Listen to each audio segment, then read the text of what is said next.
Allah memberikan kesempatan bil-lail, pada malam hari, liyatuba musii'un nahar, supaya orang maksiat di siang hari sadar. Gitu, tobatnya malam hari. Begitulah selanjutnya, Allah buka kesempatan rahmatnya pada siang hari supaya yang bermaksiat di malam hari pun sadar. Dan itu berlaku sampai terbit matahari dari barat. Ya, berarti sampai kiamat. Sampai kita sakaratul maut. Nah, sebelumnya mari kita baca surah Al-Fatihah. Kita kirimkan untuk baginda Nabi Muhammad SAW. Dan pengarang kitab ini Al-Imam An-Nawawi, ya, Abu Zakaria Yahya ibn Sharaf An-Nawawi. Al-Fatihah. A'udzubillahi minasy syaitonir rajim.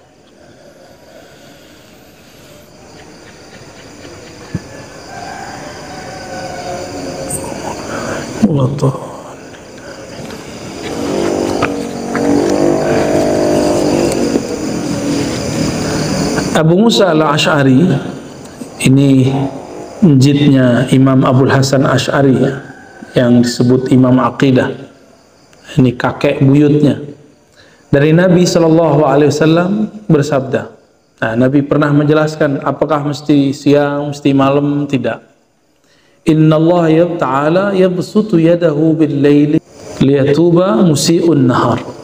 Sesungguhnya Allah Ta'ala yabsutu yadah.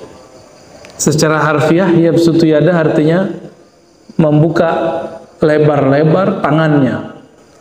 Tapi kan kita nggak boleh membayangkan tangan Allah.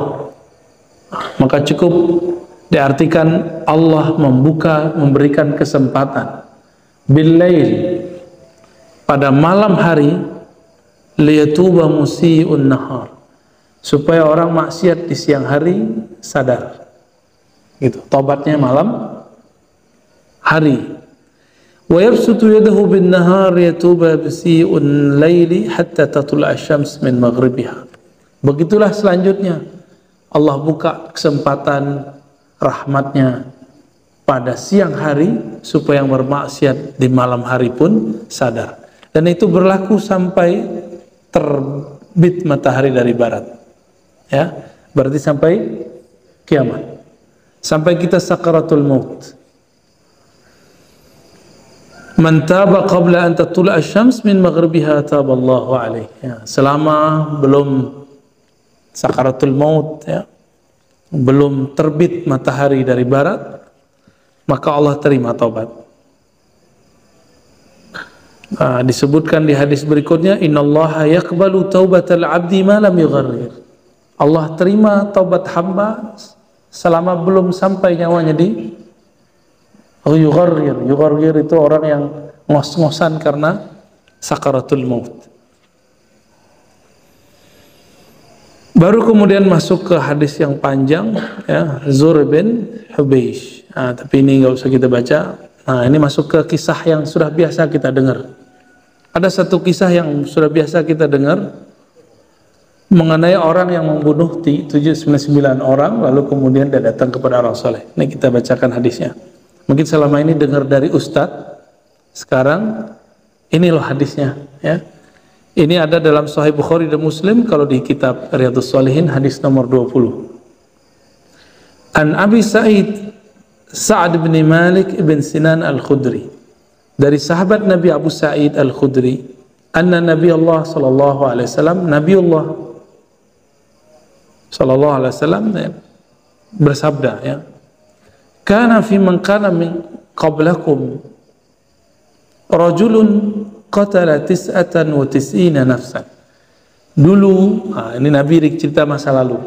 Nabi ini kan nggak pernah belajar tentang kitab-kitab yang lain. Maka ini dikabarkan atau Nabi diperjalankan ke masa lalu, maka beliau bercerita. Ya, dulu kan belum ada sekolah hadis, Pak. Ya. Berarti Nabi diperjalankan oleh Allah ke masa lalu. Dulu ada seseorang rajulun qatala, membunuh 99 rajulan, membunuh 99 orang. Banyak pada kita. Banyak ya. Ada nggak dosa yang lebih gede dari itu? Sepertinya nggak ada lagi. Itu dosa paling besar, bunuh 99 orang. Ya, bunuh satu orang aja udah besar. Ini dia bunuh 99.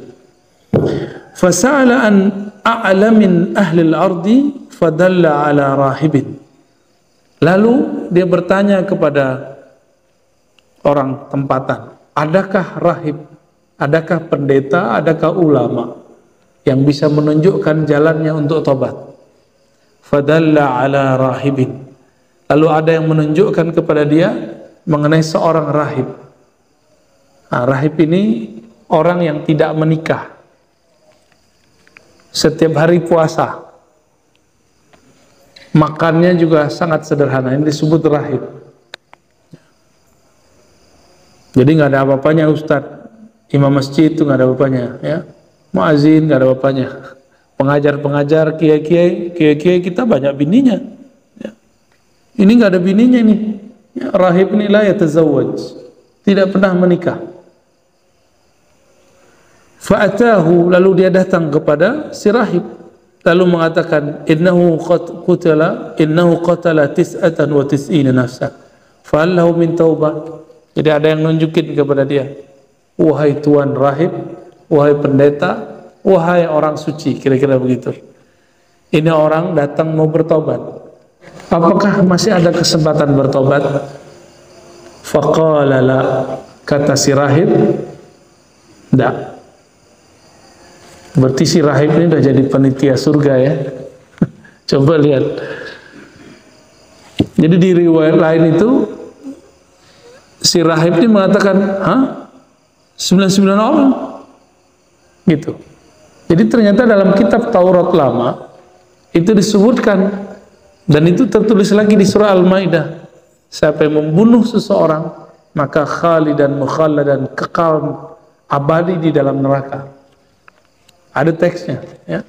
Si rahib ini pintar baca kitab, dia hafal kitab Taurat, tahu dalil. Cuma dalil yang dia baca baru dalil yang tertulis, belum dalil yang tidak tertulis. Nah, banyak nih panitia-panitia surga neraka ini sekarang kerjaannya baca teks yang tertulis. Dia tidak baca teks yang tidak tertulis. Faqatalahu faqamula bihi mi'atan. Mendengar begitu, kalau bisa bunuh 9 orang itu jawara gitu. Jawara ya. Maka ketika ada orang mengatakan tidaklah diterima tobatmu, yang ngomong begini langsung dia sabet. Ya. Langsung jiwa jawaranya keluar. Melayanglah samurainya, pedangnya. Terbunuhlah orangnya, ya. Maka lengkaplah jadi berapa orang? Faqaumula bihi mi'atan. Maka lengkaplah jadi 100 orang. Ada nggak dosa yang lebih besar dari itu? Seumur-umur saya membaca kisah orang maksiat, itu nggak ada yang lebih besar dari ini. Kecuali di zaman abad-abad sekarang ya, ngancurin satu negara cukup pakai bom gitu. Jadi di zaman-zaman sebelumnya nggak ada, paling cuma 1 kali sabetan ya 1 orang mati. Berarti dia sudah membunuh orang berapa kali melayang itu pedangnya ya. Summa sa'ala an a'lami ahli al-ard. Habis itu sadar lagi. Nah, ada orang-orang begitu. Kalau dia lagi emosi, dia lupa apa aja, maka dia membunuh, merusak apa yang di depannya. Selesai, dia tobat lagi, dia kemudian sadar lagi. Pernah ketemu orang begitu nggak?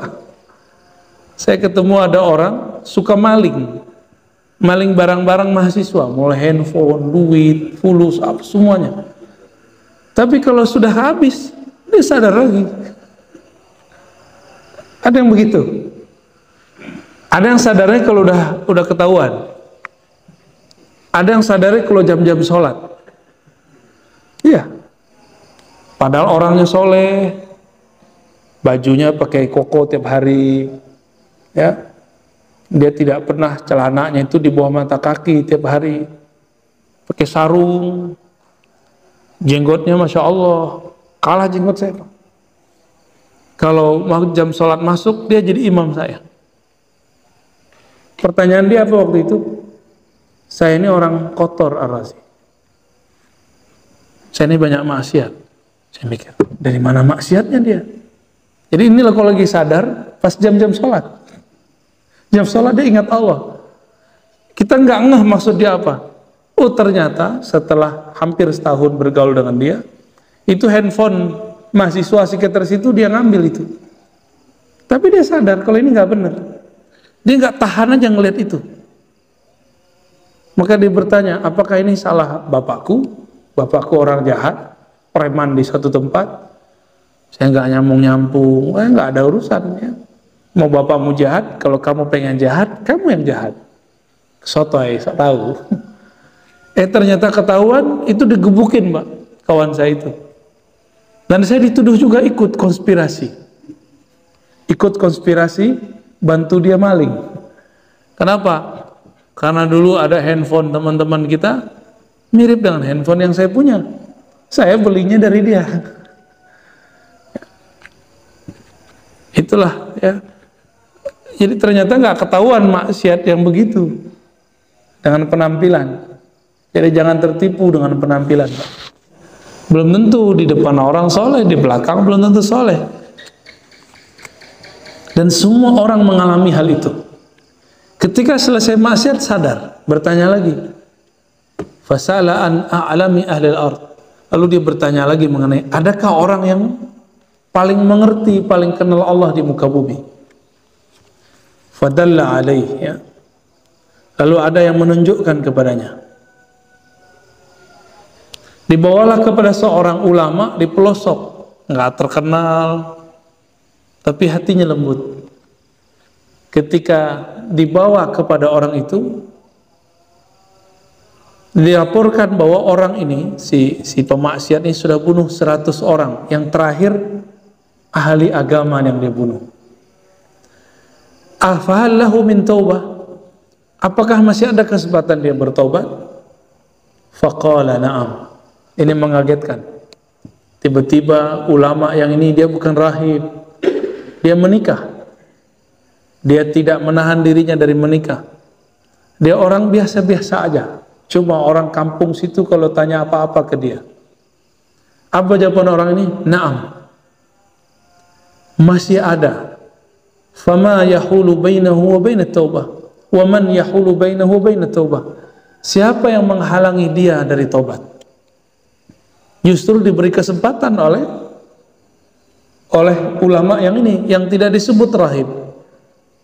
Cuma disebut rajulin alim. Orang yang alim kepada Allah. Jadi ada dua hal yang disebutkan dulu. Ada rahib ahli ibadah. Ada yang kedua alim, orang yang mengenal ilmu kepada Allah Subhanahu wa ta'ala.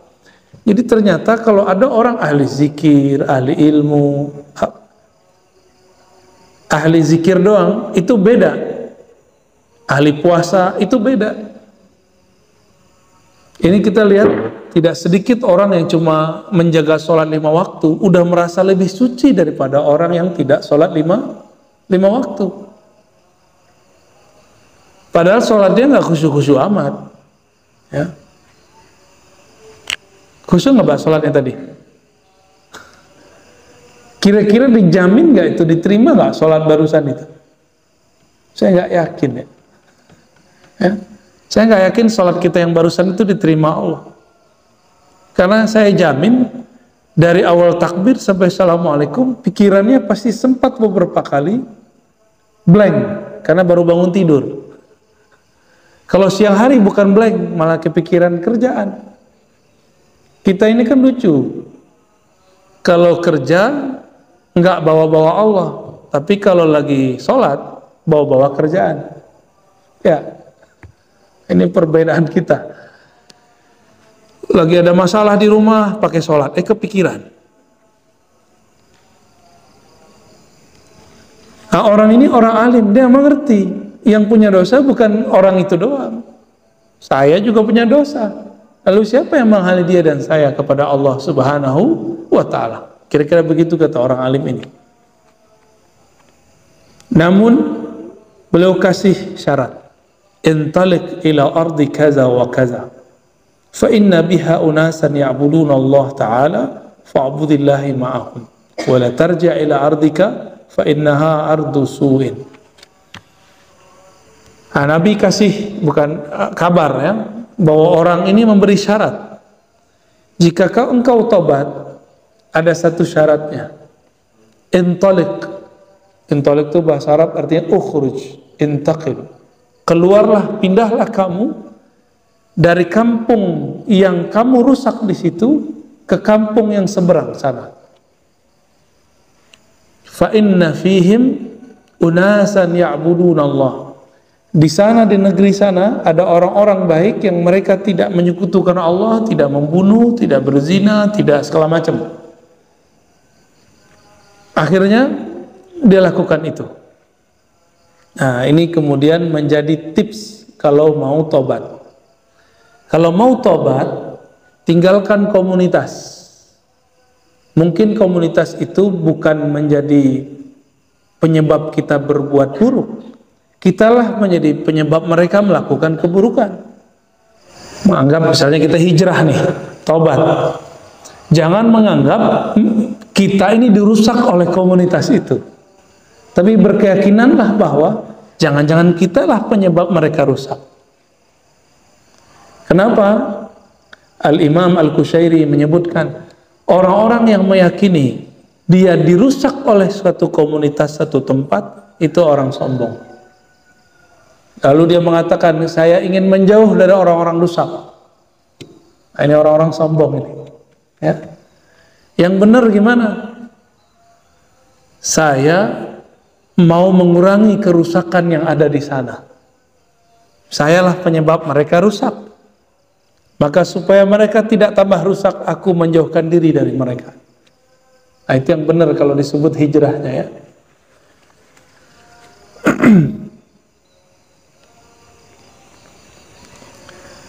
Dan di tengah jalan, jalannya belum lama nih, ini 100 orang dia bunuh, mungkin umurnya sudah mulai tua nih orang. Tapi Jawara udah tua, udah penyakitan, udah banyak tusukan di badannya. Belum sampai tengah perjalanan, tiba-tiba malaikat maut datang menjemputnya. Sejengkal lagi, nyampe di tengah. Jadi antara dia dan kampung yang mau dituju udah sampai setengah tapi kurang sejengkal. Nah, begitu dalam hadisnya. Fakhtasamat fihi malaikatur rahmah wa malaikatul adzab. Maka berdebatlah di situ malaikat rahmat dan malaikat azab. Jadi ternyata kalau kita meninggal ada dua malaikat yang berebut. Ada malaikat rahmat, malaikat kasih sayang, yang nanti akan menjadi dalil, menjadi bukti, menjadi tameng kita kalau kita nanti mau disiksa, dialah yang nyelamatin. Yang kedua, malaikatul azab, malaikat azab, malaikat yang kerjanya marah-marah mulu. Jadi kalau rahmat nih senyum aja, jadi awal dicipta sampai sekarang dia senyum. Kalau malaikat azab, dari awal sampai sekarang dia megang pentungan pak. Bukan pentungan juga ya, dia megang senjata yang untuk nyiksa orang itu. Malaikatul azab. Jadi kita ini masing-masing lagi dientai oleh dua malaikat ini. Lalu dihitunglah. Jadi ketika mereka berdebat, jadi malaikatnya debat. Faqalat malaikatur rahmah ja'at taiban muqbilan biqalbihi ila Allah. Wahai sahabatku malaikat rahmat. Ini malaikat debat nih. Kayak jaksa penuntut hukum. Ya. Kalau yang ini yang meringankannya. Semacam lawyernya ya, pengacaranya. Wahai malaikat azab. Bukankah engkau melihat dia datang mau pergi ke kampung sebelah, taiban muqbilan biqalbihi ilallah. Dia datang bertobat kepada Allah dengan kalbunya, fisiknya belum soleh, belum ada pekerjaan apapun yang dilakukan, belum ada amal solehnya. Yang baru dia lakukan baru berpindah dari kampung yang disuruh oleh gurunya itu yang rusak ke negeri yang kedua. Jadi belum sempat sholat, belum ngapa-ngapain. Fa'atahum wa qalat malaikatul azab innahu lam ya'mal khairan qad. Kata malaikat azab. Jadi malaikat azab ini itu malaikat yang rigid. Hitung-hitungannya hitam putih. Baik, baik, buruk, buruk. Innahu lam ya'mal khairan qad.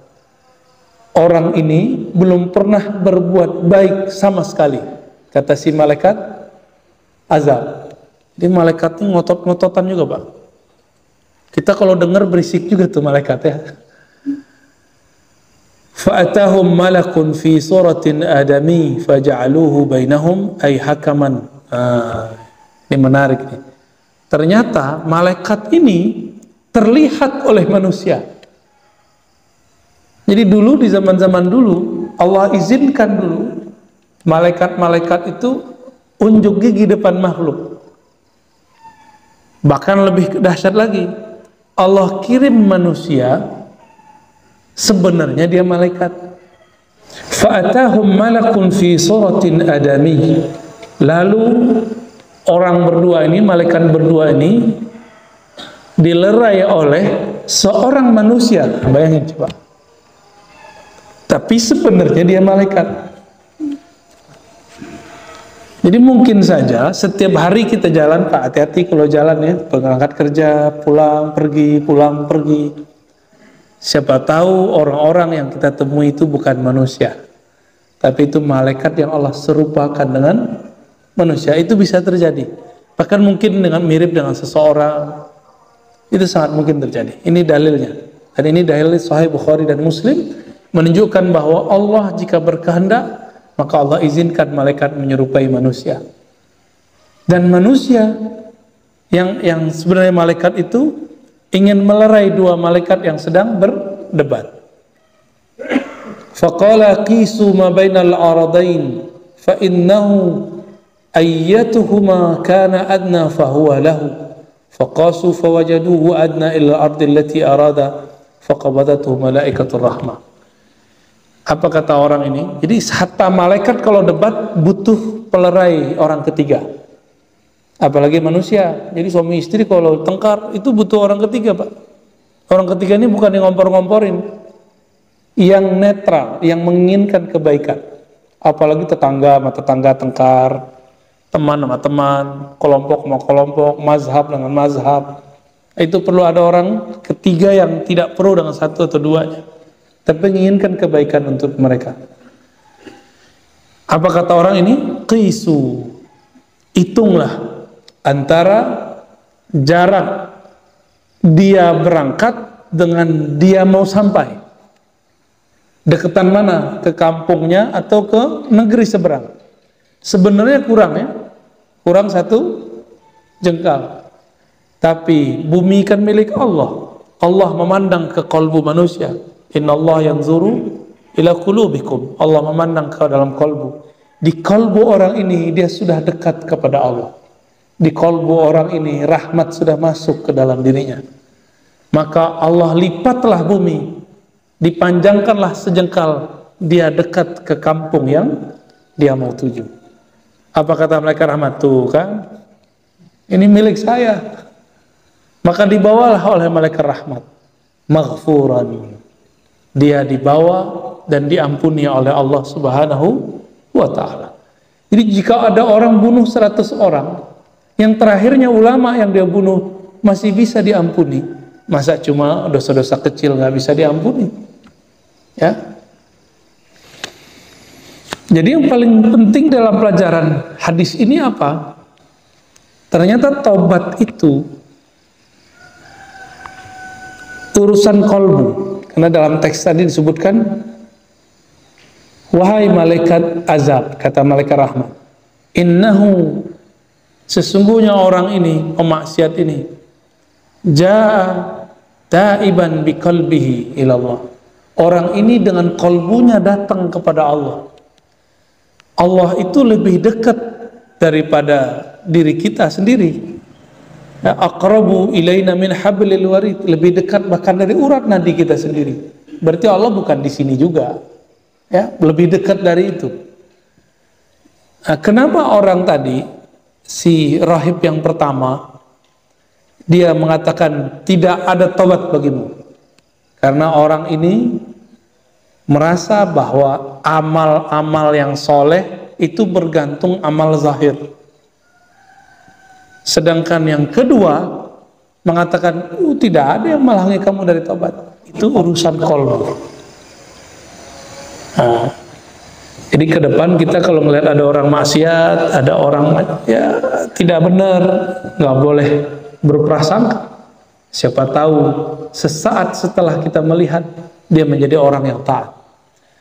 Di dalam kitab Al-Hikam dikatakan, janganlah putus asa orang yang bermaksiat. Siapa tahu itu akhir dari maksiatnya. Janganlah merasa sok suci orang yang beramal soleh. Siapa tahu itu akhir taatnya. Habis itu dia maksiat terus. Nauzubillah min zalik. Kemudian ada kisah yang panjang. Ini kisahnya panjang sekali nih. Saya ringkas aja ya. Kisah mengenai pertobatan sahabat Nabi yang tidak ikut perang. Namanya Ka'ab. Ya. Ka'ab bin Malik. Beliau bercerita an takhallufihi an Rasulullah SAW fi ghazwati Tabuk. Dia bercerita bahwa dia tidak jadi ikut perang, berjihad waktu perang Tabuk. Ini perang yang sangat urgen. Kok ada yang mundur gitu? Lalu Ka'ab mengatakan, lam atakhallaf an Rasulullah SAW fi ghazwatin ghazaha qat illa fi ghazwati Tabuk. Sebelumnya aku tidak pernah mangkir atau tidak pernah menghindar dari perang apapun, jihad manapun. Selalu ikut berjihad bersama Rasulullah sallallahu alaihi wasallam. Kecuali satu perang, yaitu perang Badar. Beliau belum Islam waktu itu ya. Lalu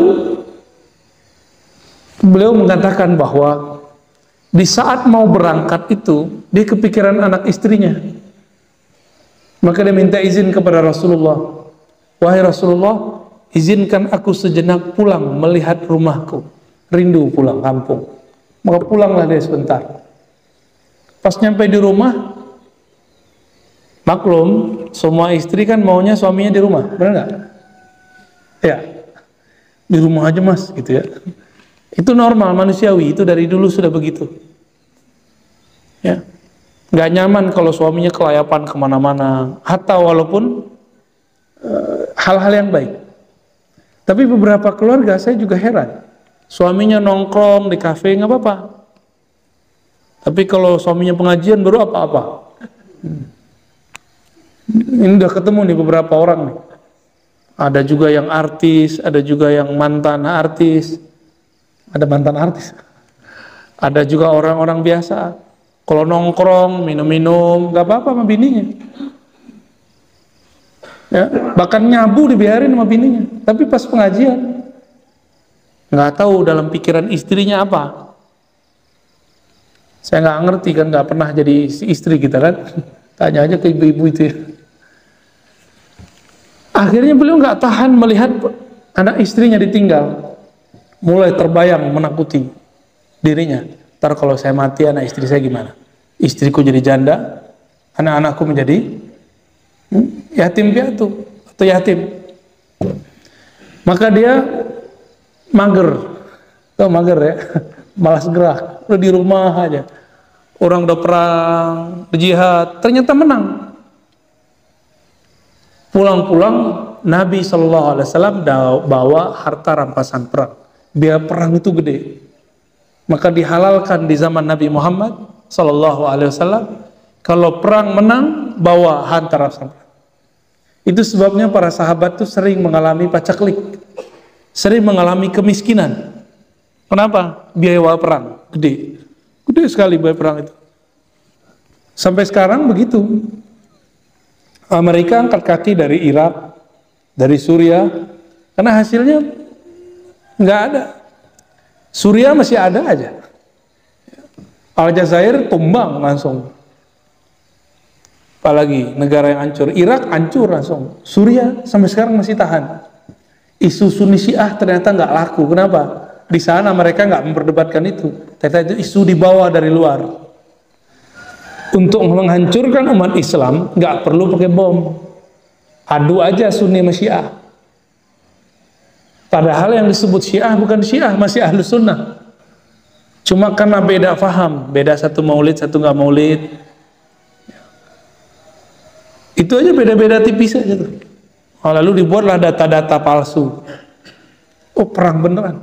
Bahkan banyak yang dikirim. Saya ketemu juga mantan mujahidnya pulang, Pak. Masih diterima, alhamdulillah masih diterima. Dia masih muda. Bapaknya mati di sana. Matinya bukan mati lagi perang. Jadi mereka ini merindukan ada kekhalifahan di akhir zaman. Mendengar ada Islamic State, negara Islam di Irak, di bagian tertentu di Suriah, maka diberangkat, dijual aset-asetnya. Sampai di sana ternyata tidak ada khilafah Islam yang dia lihat. Yang ada amburadul, yang ada rasis.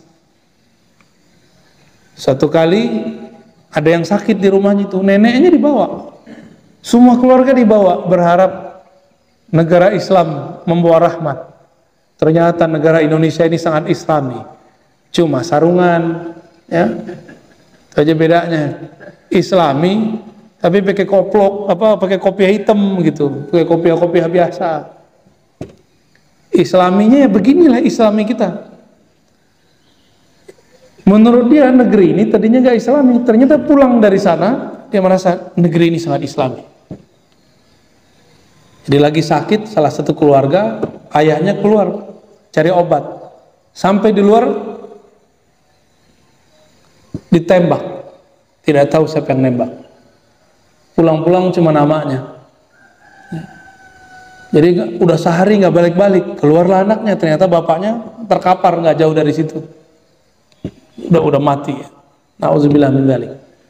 Jadi kadang-kadang udah itu kan keluarga besar itu, bapak, ibu, anak, selevel orang tua masih nggak mengerti bagaimana yang disebut negara Islam. Ya. Indonesia bagi saya termasuk negara yang sudah lumayan banyaklah Islaminya. Jadi jangan berpikir negara disebut negara Islam belum tentu Islami.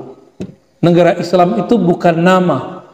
Islam itu satu sikap, ya, dan itu butuh proses yang panjang. Ya. Ka'ab ibn Malik pulang melihat, ya bukan pulang ya, dia kemudian melihat Nabi SAW pulang membawa harta rampasan perang. Di saat itu ternyata ada dua orang lagi yang nasibnya sama dengan dia. Mau perang, mau jihad, mampir ke rumah gak balik-balik.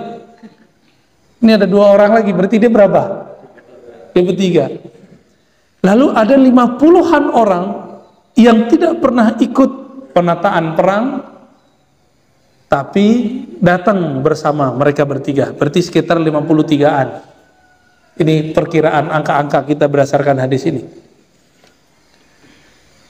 Yang 50 orang ini tidak ada perasaan malu. Jadi ketika datang Nabi bawa ghanimah, rampasan perang, itu ia meminta, mereka meminta bagian, minta bagian supaya diberikan harta rampasan perang, padahal nggak ikut perang. Apa kata mereka? Wahai Rasulullah, kami ini sakit, punggungku sakit, badanku sakit, kayak gitu. Oh, macam-macam buat alasan. 50 orang itu lebih. Mereka kemudian diberikan oleh Rasulullah kelonggaran dan diberikan harta rampasan perang. Tapi yang tiga ini nggak ngomong. Yang bertiga ini polos. Kami tidak perang karena kami memang tidak perang, wahai Rasul. Jadi kata Ka'ab, itu yang 50 ternyata orang-orang munafik. Ternyata orang-orang munafik. Kalau lagi nggak berbuat apa, alasan banyak. Maka coba cek ya, Ciri-ciri orang munafik itu banyak alasan. Jadi kita kalau salah aja, ya, nggak usah banyak macam-macam alasan. Salah katakan ya Rabb, asaituka, aku bermaksiat durhaka kepadamu. Kenapa? Ya karena aku seorang hamba yang bodoh, yang banyak maksiat, yang kotor. Ya, sebut begitu aja. Nggak usah kemudian kita merasa menyalahkan siapa-siapa. Ini ada artis baru tobat nyalahin musiknya, ya. Itu kan childish, Pak. Dia yang maksiat, yang dia salahkan apa? Musik. Loh, musik kan nggak bernyawa. Lebih hebat handphone kali bikin maksiat daripada musik. Kalau mau tobat sekalian dari handphone, dari TV. Benar nggak? Yang bikin kita maksiat lebih banyak handphone kita. Ternyata itu cara menutupi aja. Ada sesuatu yang ditutupi, ya. Ada orang nih tengkar, yang dia salahin siapa? Ini suami istri nih tengkar. Ini bapak ini kan suami istri nih. Tengkar di rumah, nyalain siapa? Pasti nyalain pasangan. Itu childish itu, ya. Udah tua, udah berubah, masih nyarahin bini. Istrinya nyarahin suaminya. Itu childish. Orang kalau lagi tengkar itu tiba-tiba jadi anak-anak, ya. Dan secara psikologi orang kalau lagi tengkar nggak akan pernah mendengarkan kata-kata orang yang dia lagi kesel itu. Jadi nggak bisa masuk. Itulah dalilnya kenapa mesti ada orang ketiga. Ka'ab bin Malik mengatakan, lalu Nabi bersabda, ya sudah, tunggulah ketentuan Allah kepada kalian bertiga. Adapun yang 50-an orang tadi, seperti tidak ada masalah. Mereka mengira Rasulullah tidak dapat wahyu, tidak bisa mengetahui isi hati orang dengan izin Allah. Rasulullah mengerti, tapi Rasulullah tidak boleh berhukum kecuali dengan hukum zahir. Jadi kita nih tahu isi hati orang, kita nggak boleh menghukumi isi hati orang. Ini Rasulullah adabnya begitu. Akhirnya 3 orang sahabat ini dipisahkan dari istrinya dan tidak disapa. Mulai dari hari pertama Nabi mengatakan tunggu ketentuan Allah untuk kalian. Ternyata wahyu belum turun-turun. Apa kata Ka'ab? Aku masih menguatkan diriku datang ke masjid. Di masjid tidak ada satupun yang jawab salamnya. Gak ada satupun yang memandangnya. Ketika Nabi ta'lim, Nabi tidak mau melihatnya. Maka dia menunduk. Di saat dia menunduk, Nabi melihatnya. Dia merasa diperhatikan Nabi. Ketika dia naik, Nabi pura-pura gak ngeliat dia. Begitulah selama hampir 40 hari. Di riwayat lain disebutkan, tapi nggak disebutkan di sini. Ka'ab ini didatangi oleh utusan kaisar atau raja Persia, kaisar Rom atau raja Persia, diminta untuk menjadi panglima di kalangan mereka. Itu surat datang, itu hari ke-40. Surat datang, dia baca, langsung dia robek. Untuk apa aku ikut memerangi Rasulullah yang sudah aku tunggu sekian hari? Maka dia robek. Di saat dia robek, terbukalah pintu langit, turunlah wahyu kepada Rasulullah Sallallahu Alaihi Wasallam, dan taubat beliau pun diterima. Ya. Faji'tu amsi hatta jalastu baina yadayhi, ya, sampai akhir. Dan dikatakan bahwa Allah menerima taubatmu wahai Ka'ab. Dan di sini terlihat bahwa dari masa Sayyidina Musa, Bani Israel, kalau keliru salah, bunuh diri. Kalau di zaman Nabi Muhammad SAW, dikasih kesempatan 40 hari. Ini zaman sahabat. Lalu turunlah ayat itu, laqad taballahu 'alan nabiyyi wal muhajirin wal ansar alladzina tabauhu fi sa'atil usrah, ya. Ada 3 ayat, bahkan 5 ayat turun surat At-Taubah. Nah, berdasarkan ayat ini Allah kemudian menerima tobat daripada Ka'ab dan 3 orang yang bersama dengan dia. Bahkan disebutkan wa ala salasatil ladzina khulifu, ya. Bahkan terhadap 3 orang yang membelot tidak ikut berperang itu diterima tobatnya. Cuma 40 hari nggak disapa, dipisahkan dari istri, dipisahkan dari anak. Kalau ngomong nggak boleh dijawab, dikucilkan. Gimana kira-kira? Itu siksaan luar biasa bagi Ka'ab. Tapi dia sabar. Dia digoda untuk menjadi jenderal, menjadi musuh, menjadi dapat fasilitas, dia nggak mau. Ya, inilah Ka'ab bin Malik dan 2 orang atau 3 orang sahabatnya. Tobatnya diterima, tapi prosesnya lama ya. Kenapa 40 hari? Karena mangkir dari jihad itu dosa besar. Itu dosa besar. Karena 2 aja, munafik, mukmin, munafik, mukmin. Untuk membersihkan diri seseorang dari kemunafikan butuh 40 hari. Sayyidatuna Aisyah juga sama, dituduh selingkuh oleh orang munafik Abdullah bin Ubay yang tadi itu, yang 50-an orang tadi. Itu ada satu pemimpinnya namanya Abdullah bin Ubay. Nuduh Sayyidah Aisyah. Berapa hari baru turun wahyu? 40 hari. Sama 40 hari juga.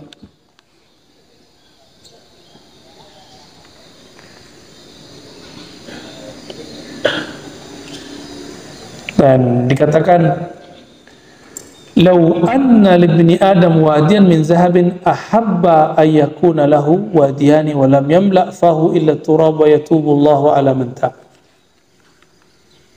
Ini babnya sudah nambah dikit ya, tapi ini masih satu tema.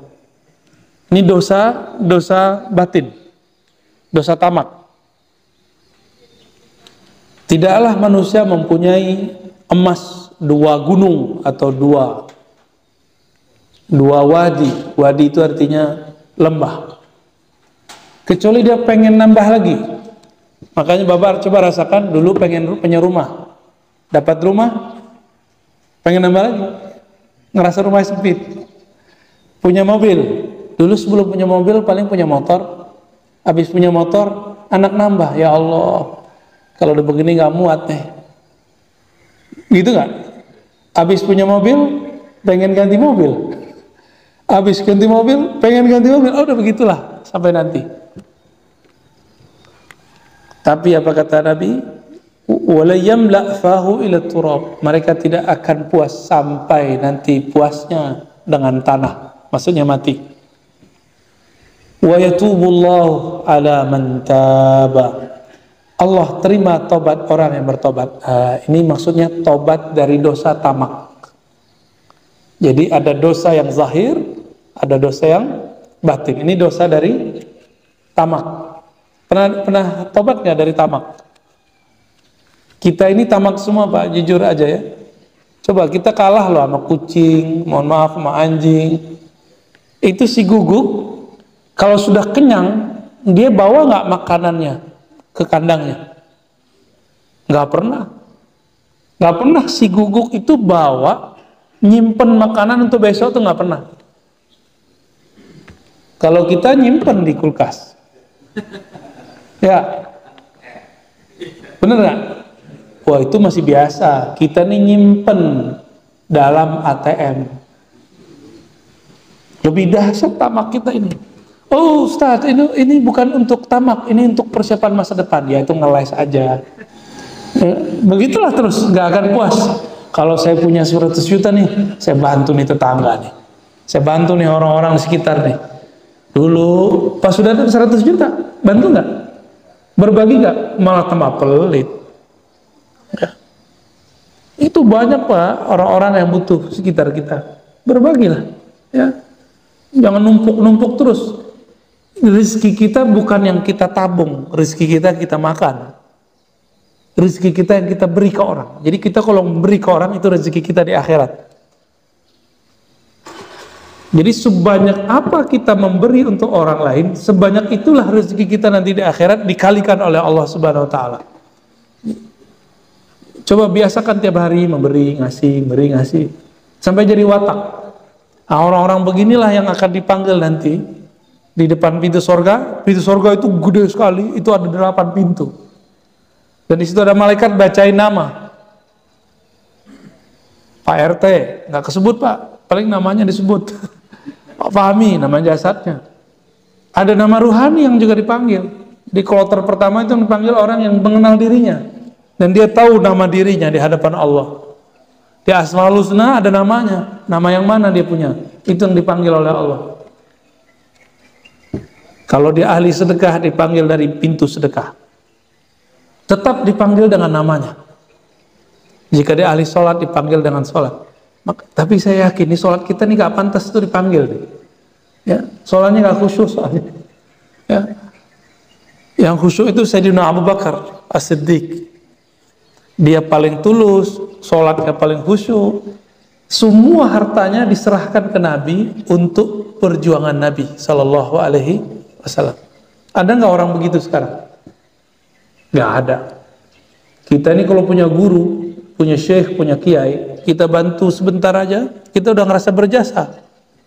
Ya, belum apa-apa, baru mau bangun pesantren, baru mau bangun ma'had, terus udah bilang, ntar kalau ada gedung nama saya ya, ntar nama mbah saya ya. Belum berbuat sudah mulai begitu. Belum ada jasa apa-apa. Nanti kalau gurunya butuh apa, kita curiga kepada guru kita ya. Ini guru nih nggak pernah merasa puas nih. Kebalik dia ngomong. Ya. Hadis terakhir di bab ini, yadhaqullahu subhanahu wa ta'ala ila rajulaini yaqtul ahaduhuma al-akhar yadkhulani al-jannah yuqatil hadha fi sabilillah fayuqtal fayaqtul ya thumma yatubu Allah 'ala al-qatil fayuslim falyastashhad. Ini lucu nih hadisnya. Nanti kata Nabi, Allah tertawa di surga itu. Allah tertawa melihat ada 2 orang dulu waktu di dunia bunuh-bunuhan. Yang pertama muslim, yang kedua kafir. Yang kafir ini bunuh yang muslim. Berarti yang muslim masuk mana?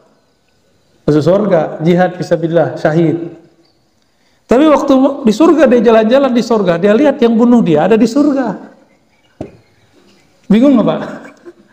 Waktu dia masuk surga, dia lagi makan-makan, lagi masuk ke ini surga itu disebutkan kalau ada hari pasar, hari Jumat itu hari pasar. Setiap kali ada orang pergi berangkat, itu kan istri-istri di rumah tuh, dia berangkat, kena terpaan angin, debu surga, mukanya langsung tambah cakep. Jadi setiap kali kena angin, itu cakep. Dan di surga itu banyak toko, banyak penjaga, tapi nggak beli Pak. Apa aja kita ambil, mau apa aja diambil. Ada baju paling mahal, ambil. Jadi pasarnya surga cukup pakai fingerprint deh. Di tangan ini ada tanda ahli surga, coupling berapa, nanti dia punya hak dapat yang mana, toko yang mana yang boleh diakses. Pengen nggak? Nggak perlu pakai ATM, cukup pakai tangan, set, langsung diambil mana aja yang kita mau. Pulang-pulang dikatakan bahwa orang-orang yang berangkat ke pasar-pasar di surga 70 kali lebih indah wajahnya daripada sebelum berangkat. Jadi kita ini kalau berangkat kerja pulang-pulang kan bau, muka kusam. Tapi nanti kalau dari surga nggak ada, keringat pun harum, bau kasturi, bau parfum yang paling harum di dunia. Kalau ada parfum Prancis paling mahal, paling harum, karena setetes tahannya bisa seminggu. Nah, ini bisa tahannya bertahun-tahun. Itu di surga. Pas lagi main-main di pasar surga, ternyata ada orang yang dulu bunuh dia. Lah, kamu yang bunuh saya dulu katanya. Apa kata Nabi? Betul. Yang pertama muslim. Yang kedua ini seorang yang kafir. Dia setelah yang muslim ini terbunuh, dia tobat, dia syahadat, dia kemudian meninggal dalam keadaan muslim, beramal bahkan sama seperti orang yang dia bunuh. Maka Allah tempatkan mereka di satu tempat yang hampir sama di surga. Ini nanti ada yang sakit hati sama tetangga tuh ya, meninggal. Tetangganya tobat. Pas masuk surga, barengan lah. Ini dulu yang nyakitin gua nih. Bisa ketemu begitu ntar ya. Semoga kita ditempatkan Allah nanti di surganya, dibebaskan dari nerakanya. Semoga keluarga kita, anak-anak, cucu semuanya, ya tetangga-tetangga kita dibebaskan dari siksa neraka. Jangan cuma doakan diri sendiri, doakan juga tetangga, doakan guru-guru, kawan-kawan, orang-orang yang ada di sekitar kita. Amin ya rabbal alamin. Cukup ya? Udah syuruk? Belum? Hampir ya. Nah, terakhir, berdasarkan hadis ini, hadis-hadis dari awal sampai akhir, maka dianjurkan bagi seorang muslim yang taib ilallah, yang punya karakter taubat, untuk membaca istighfar dan bertobat, mengaku kesalahannya setiap hari 70 sampai 100 kali setiap hari, pagi sore pagi sore. Nah, kalau kami ini dijadikan zikir pagi sore. Jadi zikir pagi sore itu pertama istighfar, kedua tahlil, ketiga sholawat, keempat subhanallah bihamdi sholal azim, ya udah cukup 4, ditambah ya latif kalau mau. Itu namanya zikir pagi sore. Ada lagi zikir yang lain Pak, zikir maqalid namanya. Kalau ini istighfar, tapi istighfarnya bukan ngejar angka, istighfarnya mengingat. Istighfar yang paling indah itu adalah mengistighfarkan setiap anggota tubuh, ya. Lalu mengistighfarkan batin, dan yang terakhir mengistighfarkan adab-adab kita yang salah, mengistighfarkan ibadah-ibadah kita yang tidak maksimal. Karena ibadah kita ini saya yakin tidak ada yang maksimal, itu juga perlu diistighfarkan. Nah, dengan demikian 100 itu tinggal dibagi 3, 30-an jadi 100, kira-kira begitu ya. Zahir, batin, adab. Itulah rahasia tobat Nabi Muhammad sallallahu alaihi wasallam. Dan pribadi orang yang tobat suka mengakui kesalahan, suka mengatakan, oh saya yang salah, Anda tidak salah. Jadi kalau kita di jalan, kita disalib orang atau kita nyalib orang, walaupun dia yang salah tapi kita yang minta maaf, berarti pribadinya sudah pribadi taubat. Jadi taubat itu bukan ngomong astagfirullah, astagfirullah, astagfirullah, itu ngomongan. Taubat itu karakter. Seperti Ka'ab bin Malik tidak cari-cari alasan ketika dia memang salah. Ya. Nah, semoga karakter taubat ada pada keluarga kita, ada pada anak, ada pada istri, pada suami. Amin ya rabbal alamin. Kita tutup kajian ini dengan baca kafarah majelis. Subhanakallahumma wa bihamdika asyhadu an la ilaha illa anta astaghfiruka wa atubu ilaik. Assalamualaikum warahmatullahi wabarakatuh.